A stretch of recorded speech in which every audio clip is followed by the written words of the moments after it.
ICC world test championship final day 4 లో 69 runs మాత్రమే కావాలి సౌత్ ఆఫ్రికాకి. దాంతో టెంపో బౌమా 1 రన్ మాత్రమే చేసి తొందరగా అవుట్ అయ్యాడు. దాని తర్వాత స్టెప్స్ 6 రన్స్ మాత్రమే చేసి తొందరగా అవుట్ అయ్యాడు.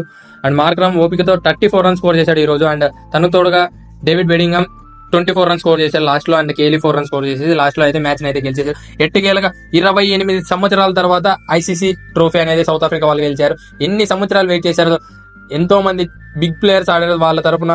ఏబీ డేవిలర్స్ అయ్యుండొచ్చు, స్మిత్ అయ్యుండొచ్చు, షాన్ పోలక్ అయ్యుండొచ్చు. ఒక్కరు కూడా ఐసీసీ ట్రోఫీ తీసుకోలేదు. కలీస్ అయ్యుండొచ్చు, అసీమ్ ఆమ్లా అయ్యుండొచ్చు. ఇంతమంది బిగ్ ప్లేయర్స్ ఉన్నా కూడా ఒక్కరు కూడా ఐసీసీ ట్రోఫీ గెలిచలేకపోయారు. ఇప్పటి వరకు వాళ్ళు ఐసీసీ ఓడిఐలో 1992 లో సెమీఫైనల్ లో ఓడిపోయారు, 1999 లో సెమీఫైనల్ లో ఓడిపోయారు, 2007 లో సెమీఫైనల్ లో ఓడిపోయారు, 2015 లో సెమీఫైనల్ లో ఓడిపోయారు, 2023 లో సెమీఫైనల్ లో ఓడిపోయారు, 1996 లో క్వార్టర్ ఫైనల్ లో ఓడిపోయారు, 2011 లో క్వార్టర్ ఫైనల్ లో ఓడిపోయారు, T20లో 2024 లో ఫైనల్ లో ఓడిపోయారు, 2009 లో సెమీఫైనల్ లో ఓడిపోయారు, T20లో 2014 లో సెమీఫైనల్ లో ఓడిపోయారు. ఛాంపియన్స్ ట్రోఫీ చూసుకున్నా కూడా సెమీఫైనల్ లో 2000 లో ఓడిపోయారు.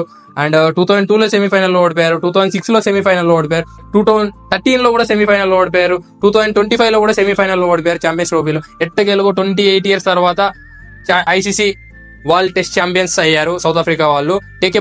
Tempo Bavuma and Markram. ఈ మ్యాచ్ గురించి మీరేమనుకుంటారు? Let me in the comments మామ.